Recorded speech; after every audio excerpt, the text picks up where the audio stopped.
It's the Gone Fishin podcast in association with the OEHL and the Shelburne Muskies, and hosted by OEHL live on YouTube play-by-play commentator Andrew Rodgers. This podcast is brought to you by Larry's Small Engines, your trusted Can-Am, Sea-Doo, Ski-Doo dealer in Mono, Ontario, Canada. Located at 286-270 County Road 10. Visit their website at larrysmallengines.ca or call 519-941-1517 today. Here is your host, Andrew Rodgers. Hello once again, everybody. Andrew Rodgers here, the host of the Gone Fishin podcast. It's episode 10, a very special episode as it is Christmas Eve. Merry Christmas Eve, everybody, and obviously Merry Christmas to you guys. That'll be tomorrow.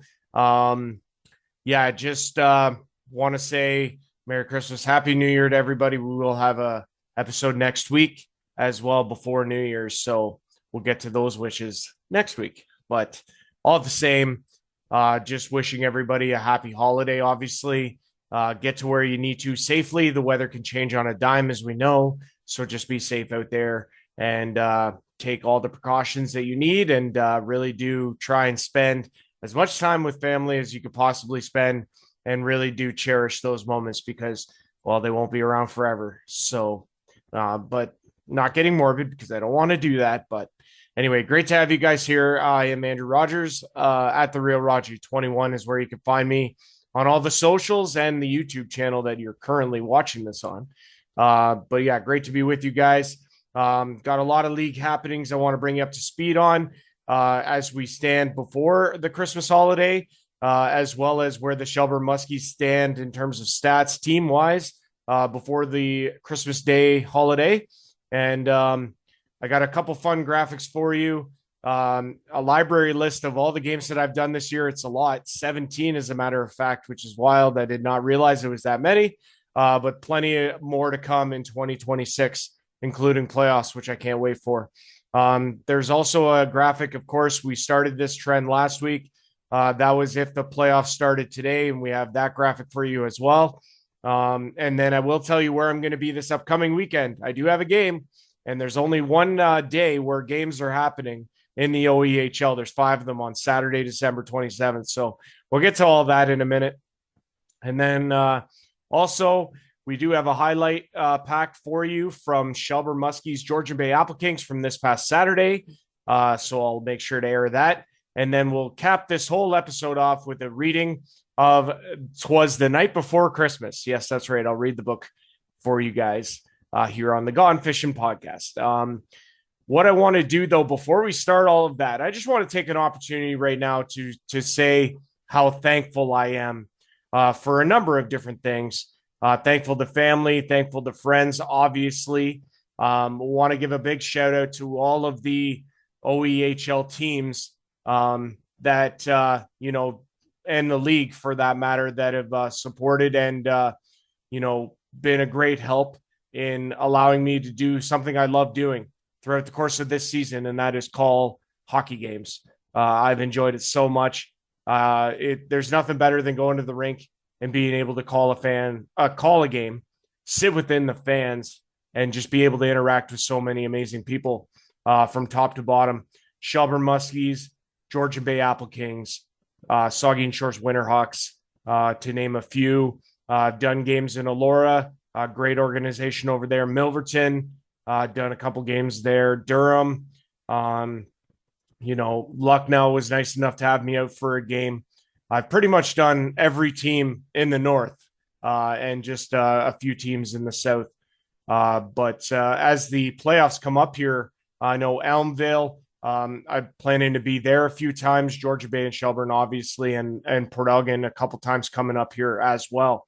But just like I say, want to thank the entire OEHL organization for supporting me with open arms and allowing me to do something I love doing. And so this one's for you. Thank you so much. I want to take a second here also to thank the Shelburne Muskies organization and Corey Allen for not only allowing me to do games in their barn, but allowing me to do this podcast. This Gone Fishin podcast has been so much fun, being able to interact with the players on a week-to-week basis. And it's been really fun being able to chat with them. I love going to the rinks. I love being able to chat senior hockey with everybody. And all the fans out there, you make it fun. You make it worthwhile because I get to talk with you, and you are so nice and so kind and so appreciative of the work that I do, that's what makes it worthwhile. So thank you. But yeah, so with that all being said, we're going to go to the graphics now.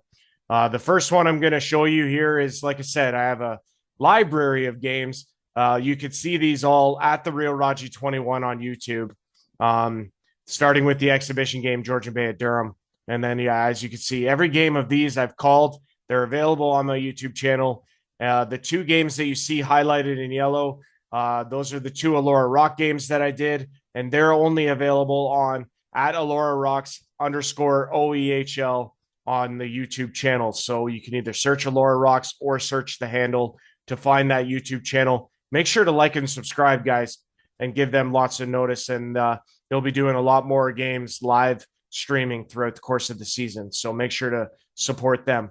They would have had a home game this past weekend as we get into our scoreboard from last weekend, Friday, December 19th, but weather deciding to rear its ugly head, and Dunnville and Elora canceled on Friday in the South. It was the one and only game on Friday that was supposed to be scheduled in the South. The North, there was Lucknow and Shelburne. That was canceled. Minto and Durham, that was also canceled. I was lucky enough to be in Port Elgin for the Saugeen Shores Winterhawks and Ripley Wolves. Ripley, absolute dominating fashion, beating the top-seeded Winterhawks 8-2. We'll get into that in a minute. They're not top seed anymore. Moving to Saturday, Tavistock Royals falling to Seaforth 5-1. Seaforth remains with a stranglehold on top spot. We'll get into the standings in a few minutes. Elora goes into Tillsonburg. Thunder taking care of business on home ice, 6-4 over the Rocks. Dunnville defeating the upstart Aaron Outlaws 4-3 was the final in that one. Dunnville taking care of home ice there. And then Petrolia on the road in Delhi defeating the Flames 4-1, continuing the Delhi losing streak. They can't seem to catch a break. Before we get into the Saturday scoreboard on the North Division, here are highlights from the Georgian Bay Apple Kings and Shelburne Muskies. Welcome in to the Beaver Valley Community Center and Arena here in Thornbury, Ontario, Canada, for today's North Division OEHL contest between the visiting 3-8-2 Shelburne Muskies and the 6-7 Georgian Bay Apple Kings. For the Shelburne Muskies, starting in goal is number 29, Dominique Marquis. He makes his second start. He is 0-1. Starting in goal for the Georgian Bay Apple Kings is number 33, Alan Maneri. He is 4-4 on the season. Shorthanded bench once again for the Apple Kings, and well-traveled Shelburne Muskies team, who was supposed to play last night on home ice against Lucknow, but that game was canceled due to the ongoing weather. A lot nicer today than it was yesterday, and we'll play hockey here in Thornbury as we are underway here in Thornbury, Ontario, Canada. GW King shoots off the end boards, it scores! Shot caromed off the end boards and came in, and we're going to get this waved off, I believe. The net was off in behind Dominique Marquis, and the goal will not count. Wow, how about that? It's shot up, and Huswick has a breakaway. Oh, he missed, glove hand side. Tried to go high glove and just missed. Good chance there as he got in behind the Shelburne defense. Just put it wide. And it'll be won back by the Apple Kings. We played in deep, and Shelburne going to try and come up with it. Can't. Here's a centering pass. Look out! Scores! Apple Kings on the board first, courtesy of number 14, Reed Simmons is the beneficiary there. As he got that pass, he was all alone in front, and he connected, and that makes it a 1-0 game here for the Georgian Bay Apple Kings. Face off here to the left-hand side, Alan Maneri. Shelburne 3-8-2 coming in. Georgian Bay 6-7. There's a shot from the line. They score! A seeing eye shot from Carter LaRue. Finds the back of the net, and Shelburne has tied it here in Georgian Bay. Marquis.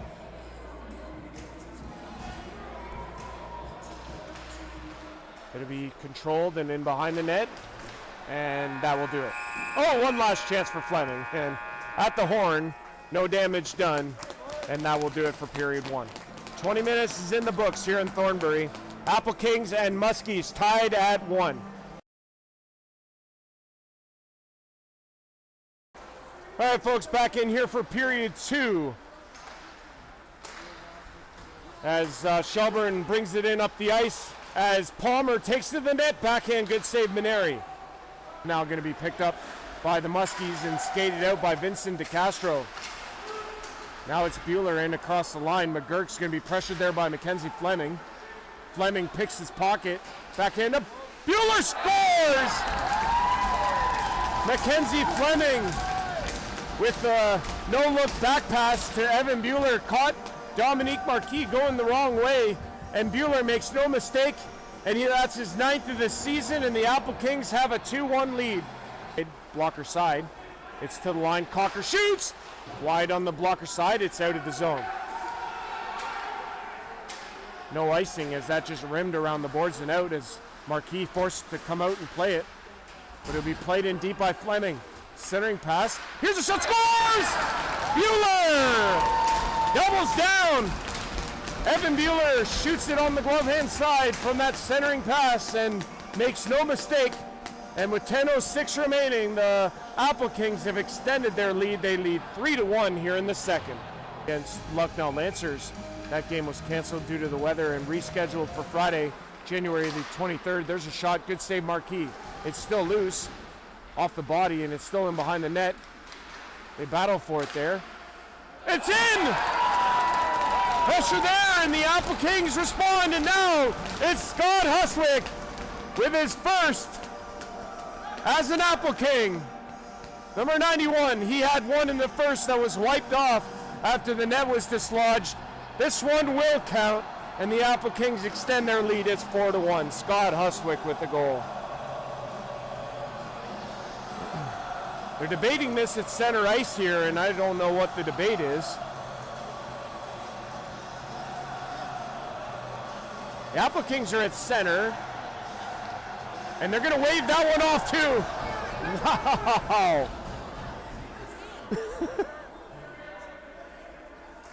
Wow, that's 2 off the board for Hustwick. I'm sorry, Scotty. And here's a shot, saved by Marquis. Centering pass, shot, another save. It's in behind the net. Marquis with a couple big saves there. Shelburne really hemmed into their own end here. Be played around the boards. It's going to be picked off. There's a shot. They score! It's tipped in front, and this one will definitely count.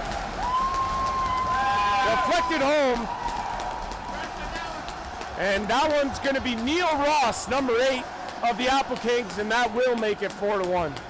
To the head, Burke had it bodied off of him, and Simmons plays it into the middle. He's bodied by Burke, and now it's Wise into the middle to Bradley Wells. Good save. Huswick, center, scores! What a pass from Scott Huswick to Jamie Wise, who makes no mistake.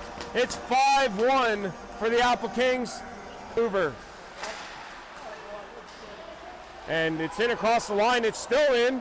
Here's another shot, save Maneri. And it'll be played around, and Georgian Bay is going to be able to get there, and here they come in across the line once again. Bueller, drop pass, shot, scores! This time it's Bradley Wells. He puts it through Marquis, and it makes it 6-1 for the Apple Kings. And in across the line, Rivet, he gets it chipped off of his stick, and that will do it.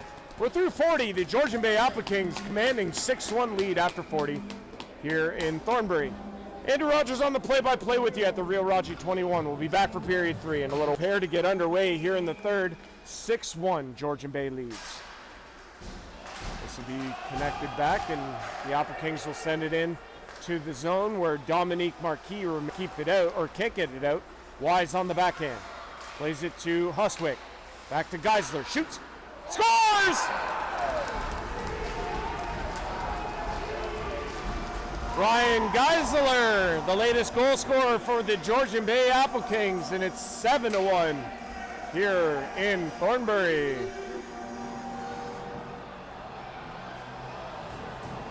Can't get there, and now it's going to be Shelburne the other way.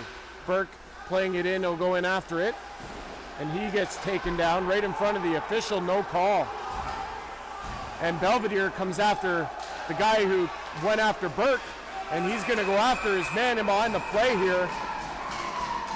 And down they go.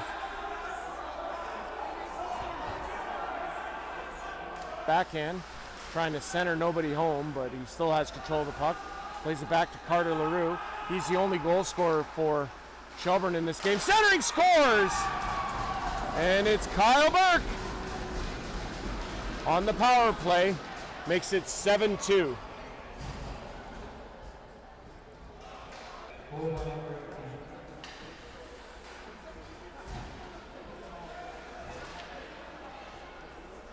So 13:29 to go here in the third, and it's 7-2 now. Here's Mackenzie Fleming. Shoots, scores! Oh, that was fast. Gets it right back. Mackenzie Fleming beating Riley Hope literally right seconds after that faceoff to the Georgian Bay blue line. Ross. LaRue takes him in. Bueller and Fleming up the ice now. Fleming, shot there. They score! Fleming again! And Mackenzie Fleming. Good pass there to Jamie Wise. Wise has Bueller. Fraser Cocker battling in front with Wells, I believe that's who that is. Here's a centering pass. Backhand scores! Sorry, that's Neil Ross and Fraser Cocker. They were battling in front of the net. But what a goal and what a backhand from Jamie Wise, number 39, and he beat Riley Hope, and that makes it a 10-2 game. And that will do it. That will do it. The horn will sound at the Christmas break. The Apple Kings are 500 with the win. Dominating fashion, a 10-2 victory over the Shelburne Muskies. And with the win, they are now 7-7 with 6 games remaining on their schedule. Yeah, guys, so a dominating victory from the Apple Kings, 10-2 over the Shelburne Muskies. It was a big game for Mackenzie Fleming and Evan Bueller. Obviously, the Apple Kings getting a ton of production all across the board in a shorthanded bench. Scott Huswick, unbelievable effort. Jamie Wise was really, really good and really, really solid. Shelburne continuing to struggle. They are now in that 3-9-2, and they got a little bit of a break here to try and figure this thing out as we head into the home stretch before playoffs. Elmville defeating Creemore 11-5. Ripley defeating Lucknow 7-3. Over to the Sunday slate of games, there was one in each division. Durham taking care of business. They continue to roll 11-6 over the Elmville. Just an unbelievable effort from Durham. They are rolling. They have the highest goal differential in the OEHL, and it's not even close. Well, actually, I shouldn't say that. Ripley's fairly close, but Durham and Ripley are far and above the rest of the OEHL, and that's in both divisions.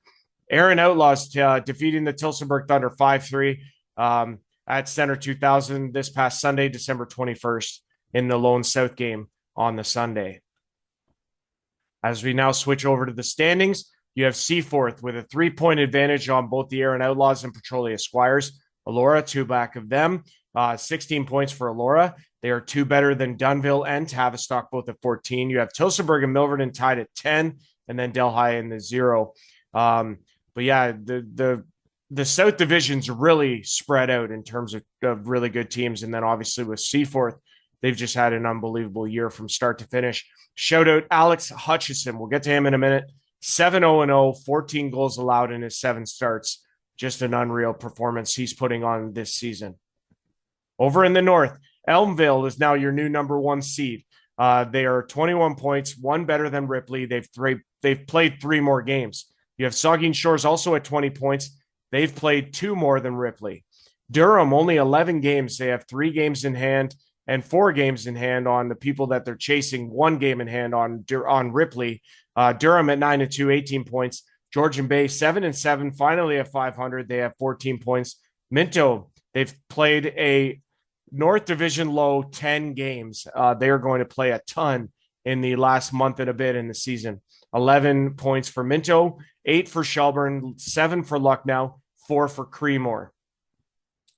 If the playoffs were to start today, here it is, folks. The 2026 OEHL playoffs as it stands currently, Elmvale would either draw Lucknow or Creemore in their play-in series. You have the 5th-seeded Georgian Bay, the 4th-seeded Durham Thundercats, the 3-seed Minto 81s, the 6-seed Minto 81s, and the 3-seed Saugeen Shores Winterhawks. And they also then have the 7-seed Shelburne Muskies, the 2-seed Ripley Wolves in the north. Tremendous matchups there. Over in the south, you have Seaforth at either Milverton or Delhi. That would be the play-in. Dunville, that would be the 5-seed against the 4-seed Elora. You have 6 Tavistock against 3 Petrolia, and then you would have 2 Tilsonburg against 7, or 2 Aaron against 7 Tilsonburg. Sorry, folks. Vision's just not very good here. But that's how the playoffs format would shape up today if the playoffs were to start today. Moving to our stat categories for the OEHL, Brody LeBlanc leads by 2 over his teammate, Luke Uhrig of Durham at 17. You have Mackenzie Fleming of Georgian Bay at 17. Jacob Kelly of Elmville at 16. Garrett Mears of Ripley at 15. Cody Britton of Ripley at 14, alongside Jacob Robitaille of Georgian Bay at 14. You have Jared Nash of Seaforth with 11.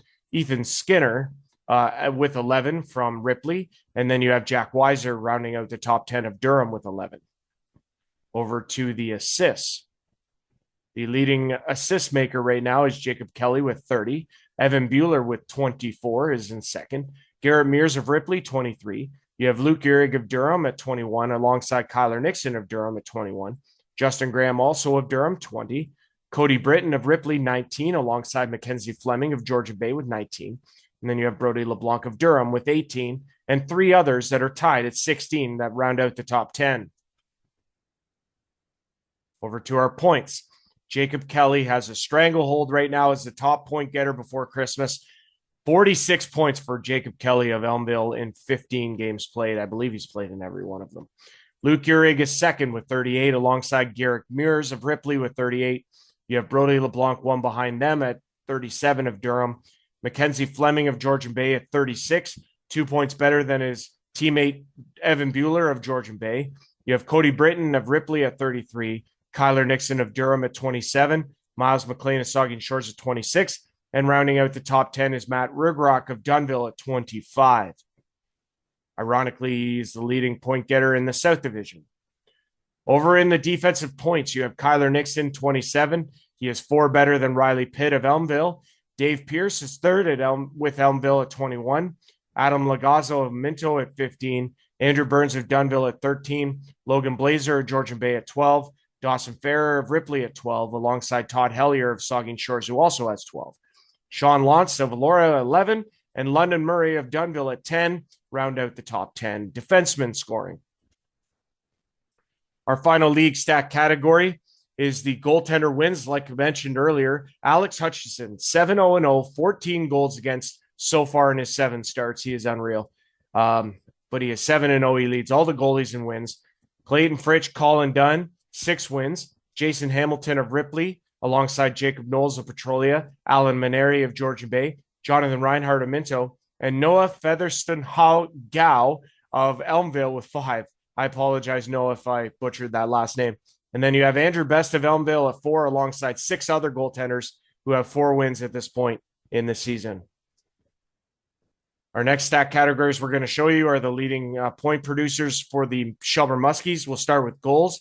Kyle Burke notched his 8th in the 10-2 loss to Georgian Bay. Chris Weber with 6. Nick Hodgson, 4. Sean Caruso, Carter LaRue, Jake Belvedere, and Jamie Coover all with 3. You have Devin Train, Jake Stoneham, and Tyler Ferreira at 2, rounding out the top 10 goals.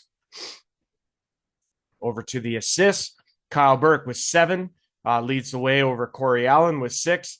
Jake Belvedere at 5. Keith Palmer at 5. Chris Weber, Nick Hodgson, Tyler Ferreira, and Alejandro Nicastro at 4. You have Carter LaRue and Jake Stoneham at 3 that round out the top 10 in assists. Final stat category for the Shelburne Muskies is leaders in points. Kyle Burke continues to lead all Shelburne Muskies scorers with 15 points. So you have Chris Weber now in the double digits at 10. Jake Belvedere at 8, Nick Hodgson at 8. You have Corey Allen, Keith Palmer, Tyler Ferreira, Alejandro Nicastro, and Carter LaRue at 6, and Jake Stoneham at 5, rounding out the top 10 for the Shelburne Muskies in terms of scoring. Before we recite "'Twas the Night Before Christmas," we're going to update you on where the games are this upcoming weekend. Only one day of the weekend will be played. No games Friday, December 26th, Boxing Day, obviously, and no games either on Sunday, December the 28th. So there's only games on the 27th, and we will go through those with you now. Starting in the north, Minto 81s at the Shelburne or Saugeen Shores Winterhawks. So at the Plex in Port Elgin, a special 5 o'clock start time at the Plex. It's one of 2 games in the north. Elsewhere, it's Lucknow in Ripley to take on the Ripley Wolves. That takes place at 7 o'clock. Over in the south, there are 3 games on tap. Petrolia is in Erin to take on the Outlaws, 7:30. You have Tilsonburg at Dunville at 8 o'clock, and then Seaford traveling to Delhi, also at 8 o'clock.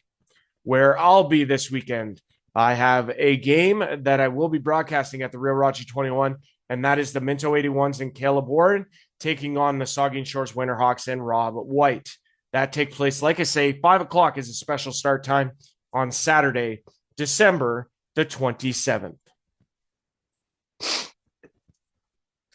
Yeah, guys, so a lot of information, obviously, but hopefully that's useful information to all of you. So what we will do now is this is a sort of a time-honored tradition for me. I've done this a few times before in podcasts. Sometimes I've had people that have come in on Zoom calls recite lines from this. I was hoping to get something set up here, but everybody's so busy right now, and obviously so close to Christmas and New Year's. Everybody's got a million things going on, so I totally get it. But I will recite for you the "'Twas the Night Before Christmas." I like doing this. It's fun. Hopefully you guys don't mind the sound of my voice. You listen to 2.5 hours of it when I do games, so what's the difference, right? All right, here we go. "'Twas the night before Christmas went all through the house. Not a creature was stirring, not even a mouse. The stockings were hung by the chimney with care, in hopes that St. Nicholas soon would be there. The children were nestled all snug in their beds, while visions of sugar plums danced in their heads. And Mama in her kerchief and I in my cap had just settled down for a long winter's nap. When out on the lawn there arose such a clatter, I sprang from my bed to see what was the matter. Away to the window I flew like a flash, tore open the shutters and threw up the sash. To the moon of the breast of the new fallen snow gave a luster of midday to objects below, when what do my wondering eyes should appear but a miniature sleigh and 8 tiny reindeer, with a little old driver so lively and quick, I knew in a moment it must be Saint Nick. More rapid than eagles his coursers they came, and he whistled and shouted and called them by name. Now Dasher, now Dancer, now Prancer and Vixen, on Comet, on Cupid, on Donner and Blitzen. To the top of the porch, to the top of the wall, now dash away, dash away, dash away all. As dry leaves that before the wild hurricane fly, when they met with an obstacle, mount to the sky. So up to the housetop the coursers they flew, with a sleigh full of toys and St. Nicholas too. And then in a twinkling I heard on the roof the prancing and pawing of each little hoof. As I drew in my head and was turning around, down the chimney St. Nicholas came with a bound. He was dressed all in fur from his head to his foot, and his clothes were all tarnished with ashes and soot. A bundle of toys he had flung on his back, and he looked like a peddler just opening his pack. His eyes, how they twinkled, his dimples, how merry. His cheeks were like roses, his nose like a cherry. His droll little mouth was drawn up like a bow, and on the beard on his chin was as white as the snow. The stump of a pipe he held tight in his teeth, and the smoke it encircled his head like a wreath. He had a broad face and a little round belly that shook when he laughed like a bowl full of jelly. He was chubby and plump, a right jolly old elf, and I laughed when I saw him, in spite of myself. A wink of his eye and a twist of his head soon gave me to know I had nothing to dread. He spoke not a word, but went straight to his work, and filled all the stockings and then turned with a jerk. And laying his finger aside of his nose and giving a nod up the chimney, he rose. He sprang to his sleigh, to his team gave a whistle, and away they all flew like the down of a thistle. But I heard him exclaim as he drove out of sight, "Merry Christmas to all, and to all a good night." 'Twas the night before Christmas, as read by me.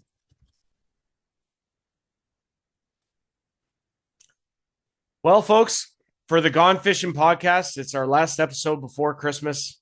Wishing you a pleasant Christmas Eve. Wishing you a pleasant Christmas Day. Enjoy Boxing Day and all your holiday traditions.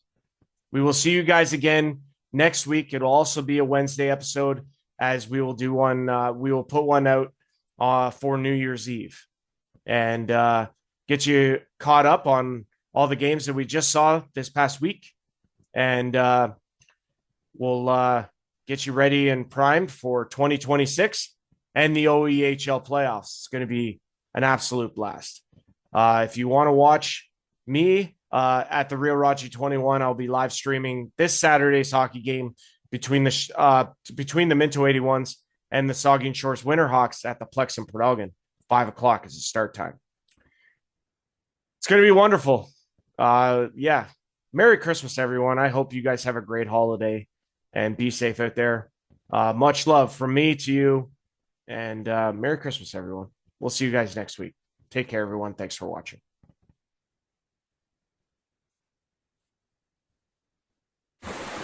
It's the Gone Fishin' podcast in association with the OEHL and the Shelburne Muskies, and hosted by OEHL live on YouTube play-by-play commentator Andrew Rodgers. This podcast is brought to you by Larry's Small Engines, your trusted Can-Am, Sea-Doo, Ski-Doo dealer in Mono, Ontario, Canada. Located at 286-270 County Road 10. Visit their website at larrysmallengines.ca or call 519-941-1517 today.